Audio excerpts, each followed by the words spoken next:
将一枚神秘装置贴在门锁上，只需一秒，紧锁的房门便会自动解锁。而进入房间后，他立马套上鞋套，在电脑旁放上2本书固定位置，接着用高科技对电脑底部进行扫描。当看到电脑内部结构时，他立马意识到大事不妙，因为早在这台电脑过安检时，他就已经留下照片。可眼前这台电脑里的芯片已经被更换，而这枚芯片很可能是敌人用来毁掉我国新研发的核电技术的关键。可当他想要在房间寻找芯片时，耳机却传来队友的声音，间谍突然提前回来了，现在已经上了电梯。阳光不得不将电脑恢复原位，带上装备离开。尽管阳光没有留下任何蛛丝马迹，可间谍一回到房间，立马察觉异常，拿出设备进行了全方位的扫描。虽然没有发现什么，可詹姆斯依旧心生不安，总觉得有一双眼睛正盯着自己。你到附近去好好排查一下。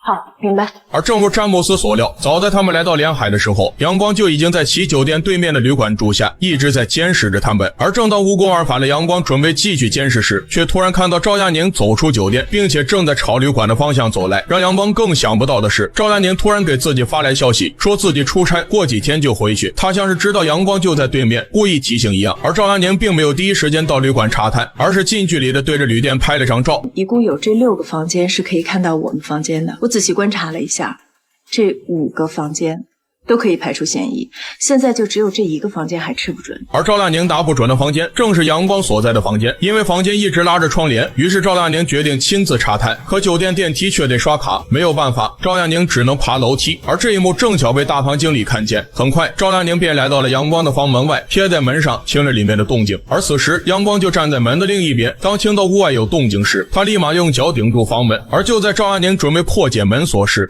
请问你找谁？就在赵亚宁准备找个借口时，屋内立马传来了争吵声，听上去吵得还挺凶。而这是阳光提前准备好的录音设备，就是为了防止赵亚宁过来排查。听到争吵声的赵亚宁立刻打消疑虑，对着经理敷衍几句，便立即离开。当看着赵亚宁离开的背影，阳光悬着的心也终于放下。只是他没想到，詹姆斯依旧有些不放心，看着手里的芯片，他决定尽快实施计划。为此，他特地联系了一个人，而此人正是间谍组织莫斯的王牌杀手卢卡。早在莫斯组织覆灭时，卢卡就被利德集团收编，而眼下卢卡需要做的便是将行动需要的其他设备运输到连海。原本詹姆斯可以亲自带来，可阳光却从公做狗，让洽谈核电项目的所有人暴击前往连海。严格的安检让詹姆斯不得不出此下策，而他更加想不到，卢卡早就已经被国安局的人监视了，就等着他们乱中出错，借此一网打尽。